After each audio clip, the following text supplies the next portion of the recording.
houblonné dans le pays de Redon. Donc j'ai 1 hectare de planté, et là je suis en train de monter 1,5 hectare en plus avec une quinzaine de variétés. J'ai même un café qui arrive, c'est formidable. Mathieu Cosson, du coup moi je suis à Bourneuf-en-Retz, c'est en Loire-Atlantique, sur 4 hectares plantés, qu'une partie depuis 3 ans et une partie plantée encore cette année. Et je suis aussi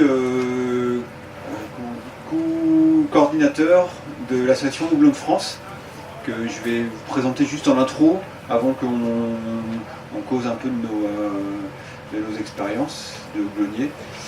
Voilà, et puis après, bon, on cause ensemble.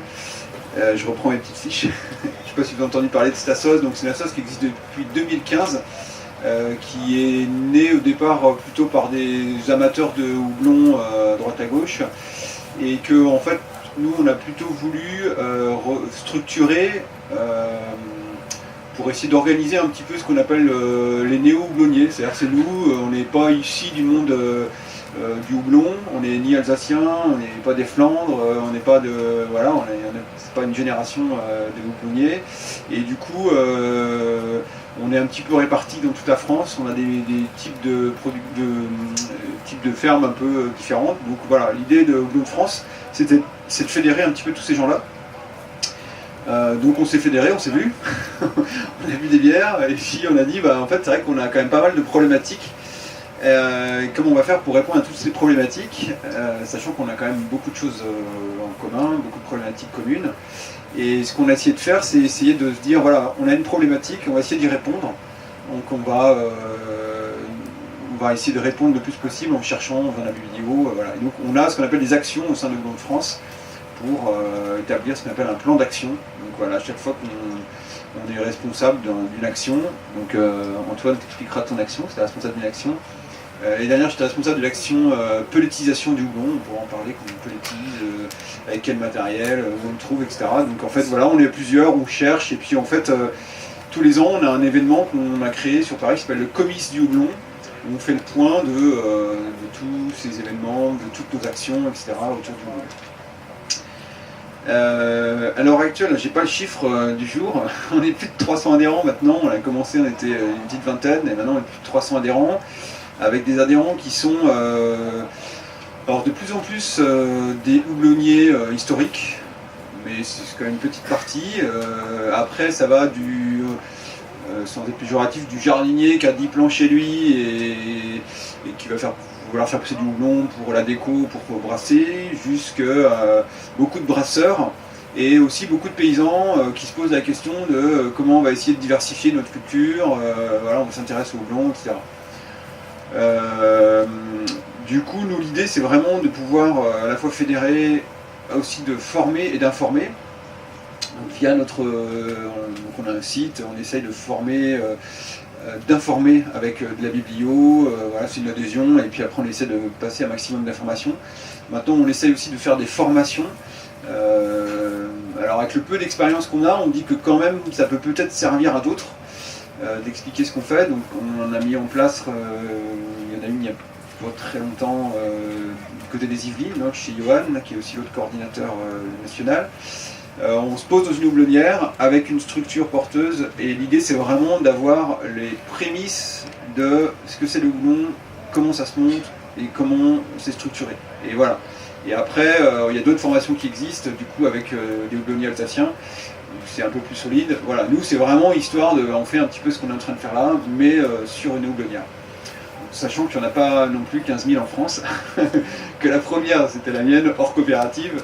Donc c'est vrai qu'on passe aussi maintenant, si je renvoie sur les copains, beaucoup de temps avec des gens, beaucoup de temps au téléphone, par mail, etc. Donc voilà, plus on peut renvoyer sur les autres, mieux c'est. L'idée pour nous, c'est aussi d'accompagner la relocalisation du houblon, parce qu'en gros, hors Alsace et hors Flandre, il y en avait ailleurs, il y a des endroits où il n'y en a plus, en Bourgogne il y en avait, en Moselle, en Lorraine, il y avait pas mal d'endroits où il y avait du houblon. On essaie de retrouver des choses dans le Berry. Récemment, j'ai retrouvé des infos sur le Berry. Voilà, donc on essaie de revoir tout ça, pourquoi ça a disparu, comment on peut relocaliser, et du coup vous vous retrouvez tout seul, mais nulle part à faire du houblon, bah ouais, ok, super, mais Est-ce qu'il y a un vrai besoin? Que disent les brasseurs? Qu'est-ce qu'ils utilisent comme variété, etc. etc. quoi. En fait, moi je croise beaucoup de gens qui viennent me voir en disant ah, le houblon, je trouve ça génial. Puis en plus, j'ai un pote brasseur qui brasse et il m'a dit ouais, super, j'en ai vraiment besoin. Et ça, on peut dire, on l'a tous eu. Ok, ben, il prend quoi comme variété? Ah, bah, je sais pas. Ah, il faut commencer par ça en fait. Donc voilà, du coup, au-delà des problématiques d'agricole, de la terre, etc., c'est vrai qu'il y a une énorme connaissance, enfin une bonne connaissance à avoir du monde brassicole pour savoir comment les brasseurs ils travaillent, ou les brasseuses, comment elles travaillent, pour savoir voilà, comment ils utilisent le houblon, de quoi ils ont besoin.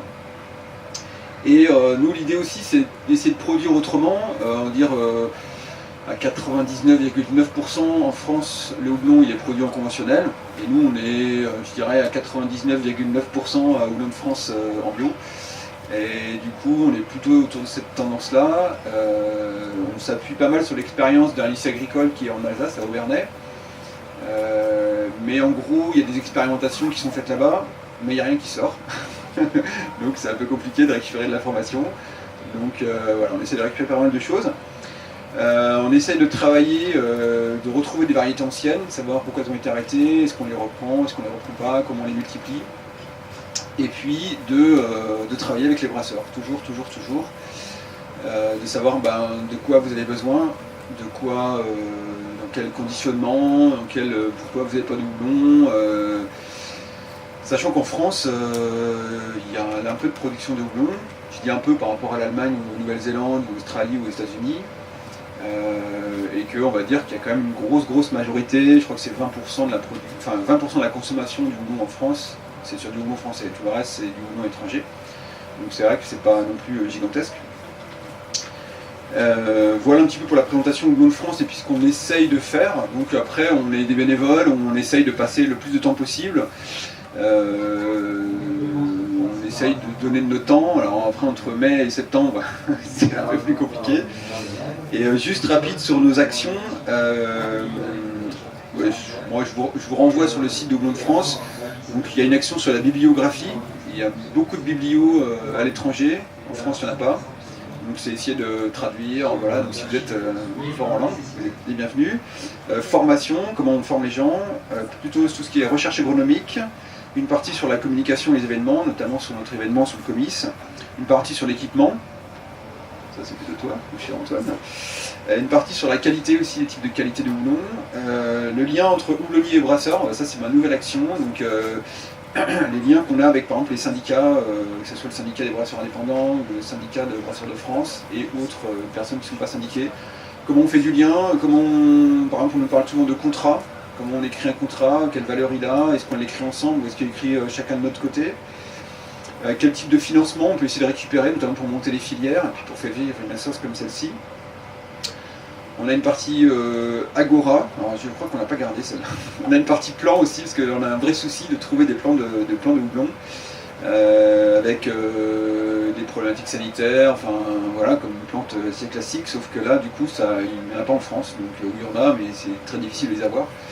Et qu'il y a beaucoup de variétés qui sont sous licence. Voilà, si vous buvez des bières américaines type IPA ou machin, il y a beaucoup de variétés de houblon qui sont très bonnes mais qui sont impossibles à avoir et voilà, qui sont plein d'acide alpha mais qu'on ne pourrait jamais avoir. Voilà grosso modo sur Houblon de France. Peut-être Antoine tu pourras revenir sur la partie plutôt équipement, ça tombe bien, en plus il y a Atelier Paysan qui est là et c'est vrai que on aime plutôt bien ce qu'ils font et on a plutôt envie d'essayer de faire des choses avec vous parce qu'en fait nous on récupère quand même des machines qui sont un peu spécifiques.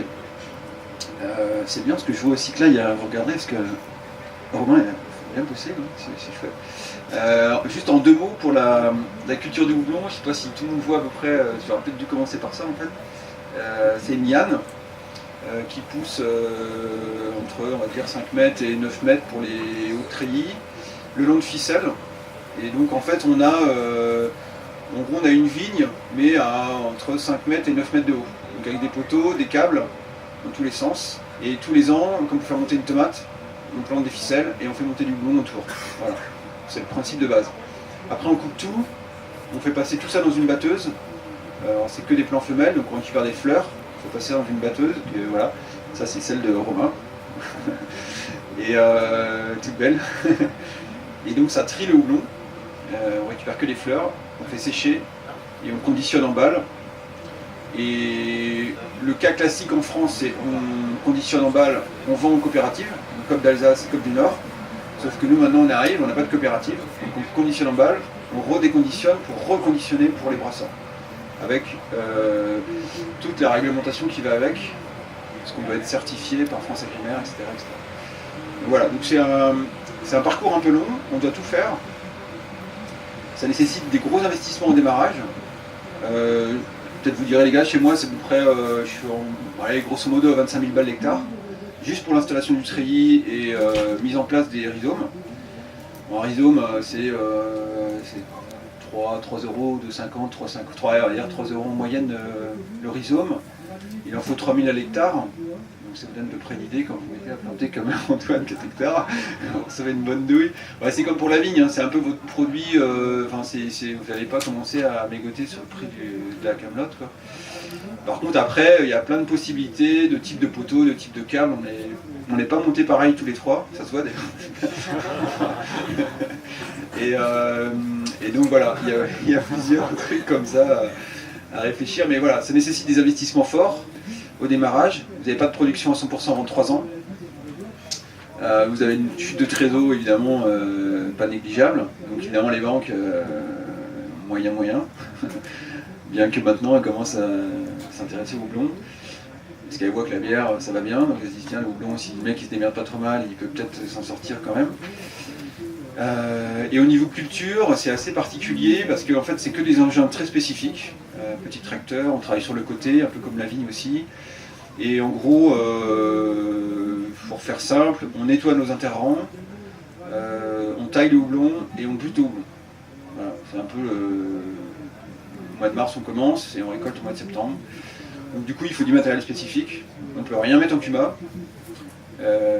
Même quand les houblonniers, les Alsaciens, moi j'ai vu un truc, c'est une presse une fois, ils avaient à plusieurs, sinon il n'y a rien qui existe.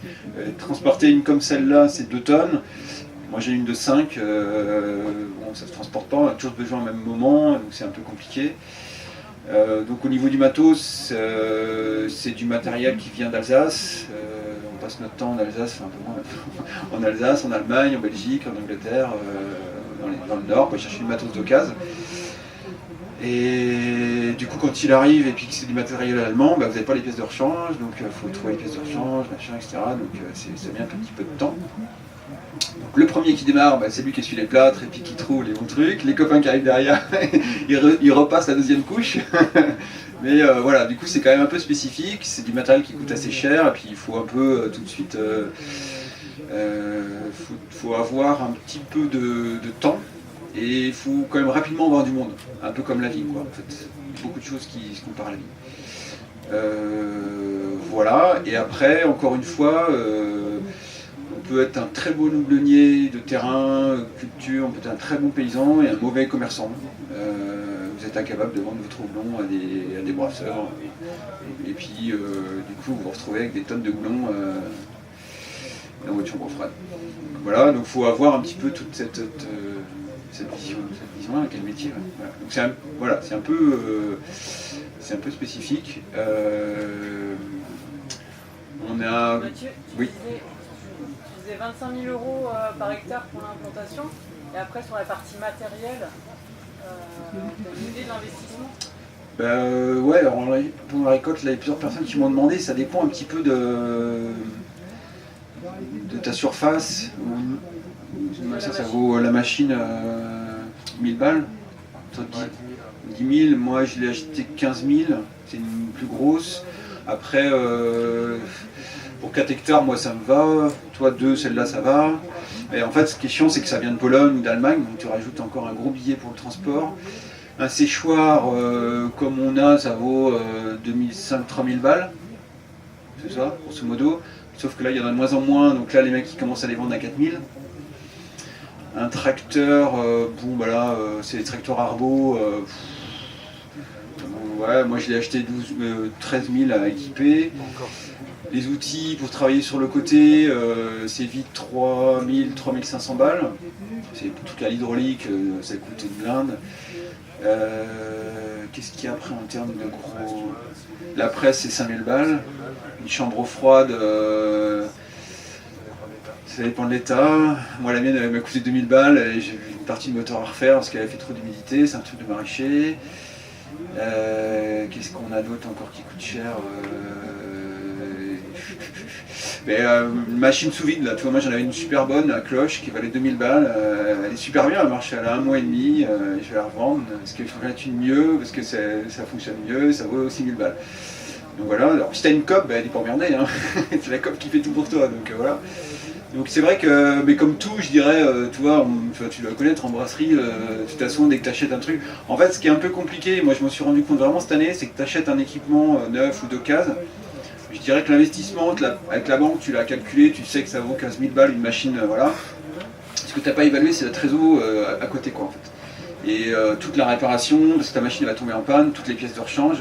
Moi j'ai rallongé des tapis, tu rajoutes 8 mètres de tapis, tout de suite c'est de la ferraille, c'est du tapis que tu fais venir en Allemagne, enfin machin et tout. Et tout de suite c'est un bordel en fait, quoi. Le houblon c'est ça, c'est tout de suite le bordel en fait. Voilà. Et il y a le deuxième effet qui se coule sur le houblon, et ça je pense qu'on l'a tous eu. J'ai vraiment souvenir d'un autre pote, Johan, et moi je l'ai eu. Vous démerdez pas mal, vous plantez votre houblonnière, mettez vos poteaux, mettez vos câbles. Alors déjà, faut bien bourriner. Vous plantez, ok, super. Vous avez votre houblon qui pousse. Ça y est, je suis houblonnier. C'est génial. 15 jours après, il y a de l'herbe comme ça. Et là, vous ne savez pas comment faire. C'est panique à bâbord, le houblon il est dans l'herbe, il n'y a aucune ficelle de mise. Et là, votre houblon, il va courir dans tous les sens. C'est ce que j'ai eu au mois de juin, il est emmêlé, c'est le bordel. Voilà.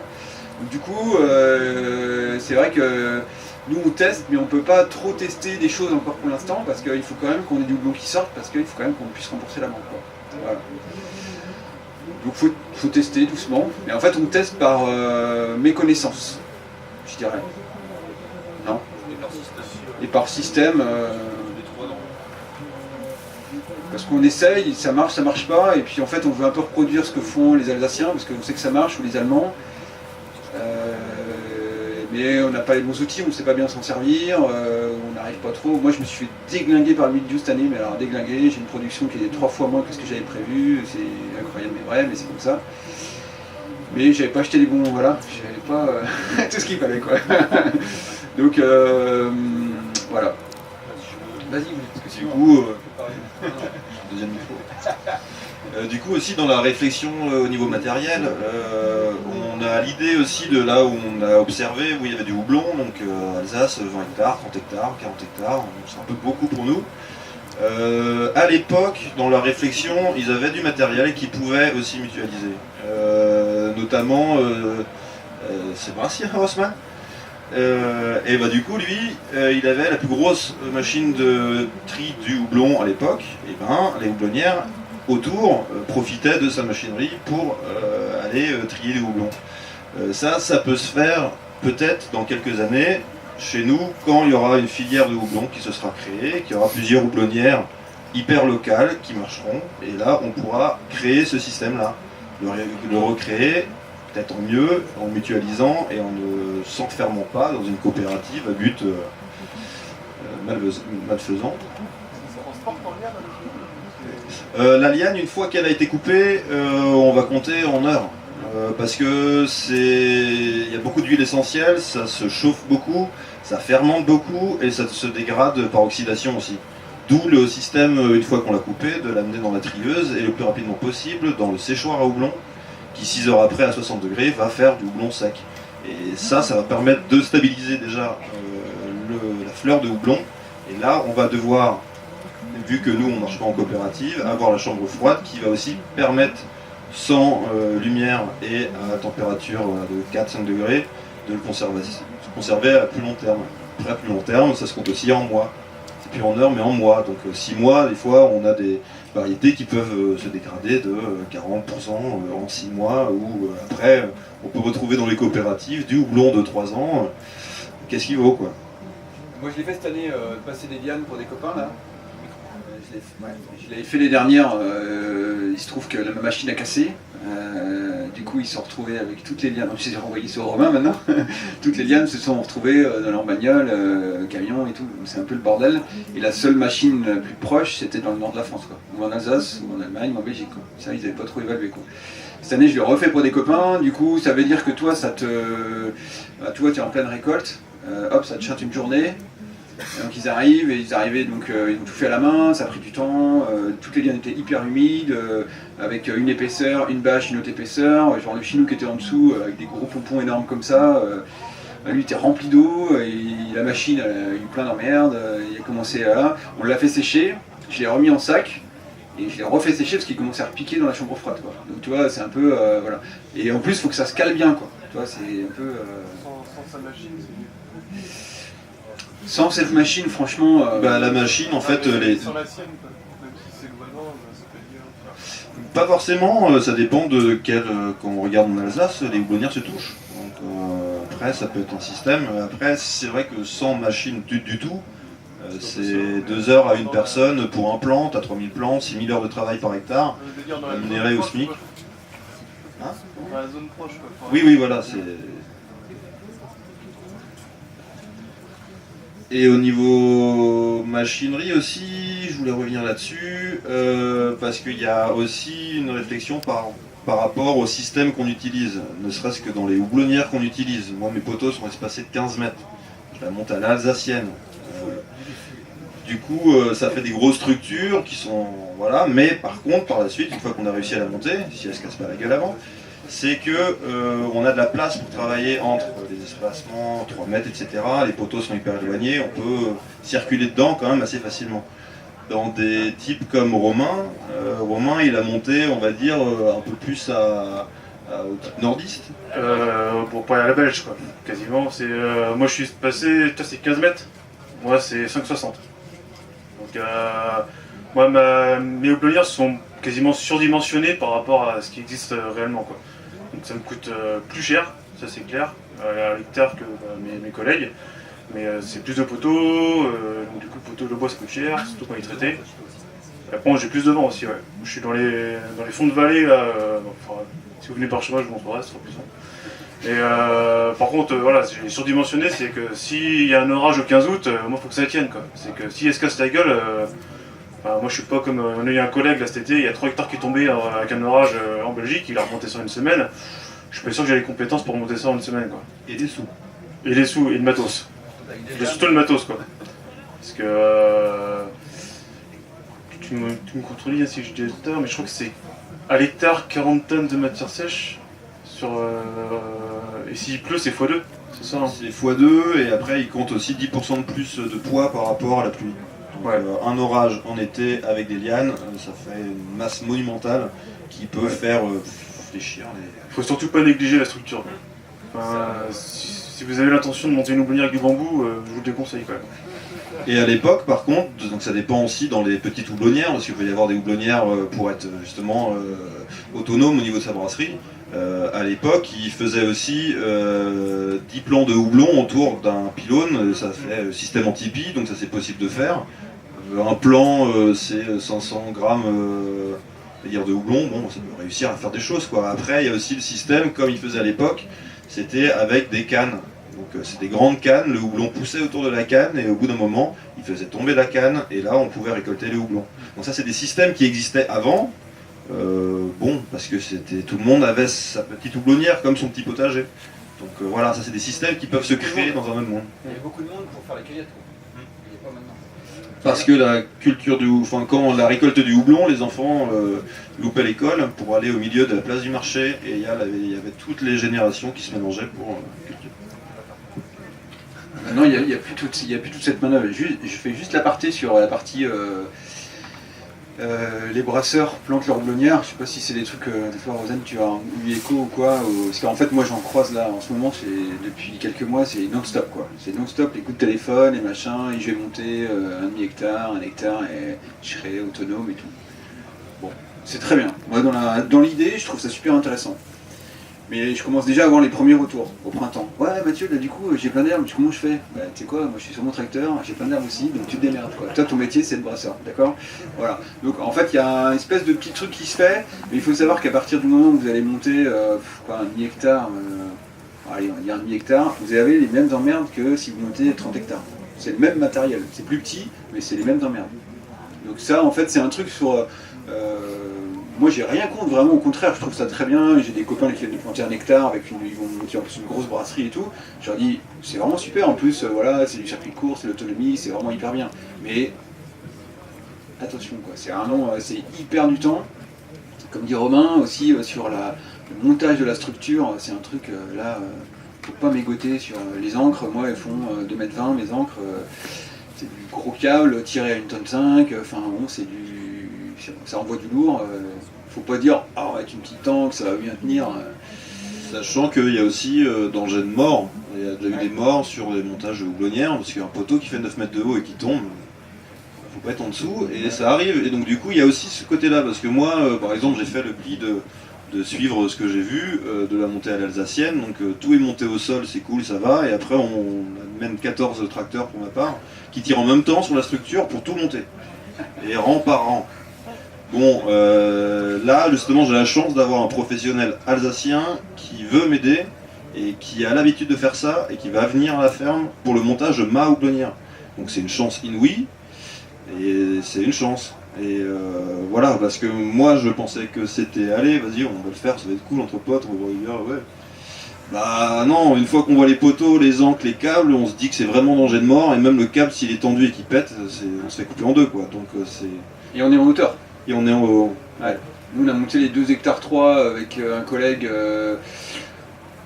je dirais en non-stop, avec des journées, vraiment des grosses journées, télesco, gros matériel à 2, en 3 semaines on a réussi à tout monter, mais c'était quand même bien rock'n'roll avec un printemps en plus bien pourri. Puis monter une houblonnière au printemps c'est juste ce qu'il faut jamais faire en fait. Moi j'ai monté à l'allemande parce que j'avais été voir en Allemagne comment ça se montait. C'est beaucoup plus simple. Bah, c'est plus simple quand on n'est pas nombreux en fait. Et ça évite d'avoir les 15 tracteurs. Après en fait il y a différentes méthodes, il y a les méthodes belges aussi. Après en fait on essaye aussi nous de recouper pour que ça soit aussi pratique quoi. Et c'est ça qu'on fait aussi avec l'association Houblon de France et certaines actions comme l'action formation. Moi j'étais formateur dans la première formation qu'on a mis en place. Et on essaye de montrer tous les systèmes possibles. En fait, vu qu'on a déjà tous un système particulier, si on parle de la physiologie végétale, c'est toujours la physiologie végétale du houblon.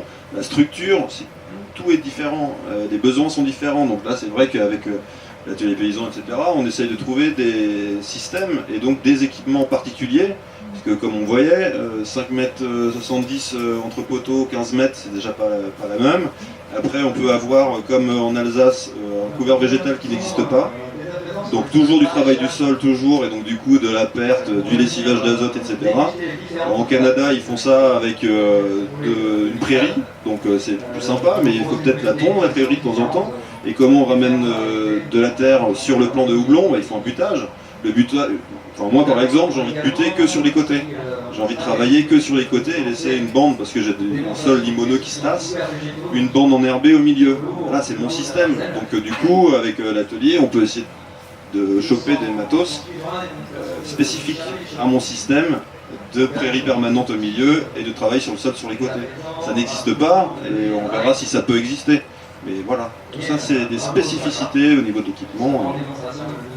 Il y a un salon en fait, il habitait avec Antoine, moi j'étais déjà 2 fois en Allemagne, c'est un salon comme ça mais que sur le houblon, c'est en Bavière, le Gallimark, tout parle bavarois là-dedans, et vous avez tout le matériel neuf, voilà, donc en fait ça vous permet aussi, si un jour vous y allez, alors faut pas regarder les prix mais ça vous permet de voir quand même le type de matériel en fait qui existe, et moi par exemple typiquement ça m'a permis de voir je dirais le matériel spécifique qu'il faut avoir quoi. C'est-à-dire qu'à un moment donné, pour buter, j'ai essayé avec un vibro, à souder des disques, à buter, des trucs à patates, des machins et tout. Bon voilà, on a fait ça 1 fois, 2 fois, 3 fois, ça marche pas, on casse des lianes, enfin voilà, c'est le bordel. Du coup, vous dites bon il faut que j'achète le truc qui va bien quoi. Et en fait de voir quand même, c'est ce qu'on se rend compte nous aussi, c'est il y a quand même des éléments, là, le Fisher pour de la taille et de butage, l'atomiseur pour pouvoir pulvériser en hauteur, la vol, enfin la trieuse, le séchoir, enfin voilà, il y a quand même des éléments de matos. Vous pouvez pas. Après, vous avez un vieux tracteur ou un tracteur neuf, bon ça, je dirais, vous faites ce que vous voulez quoi. Mais par contre, voilà, il y a du matos, on peut pas trop faire autrement quoi en fait. Et là, on l'identifie.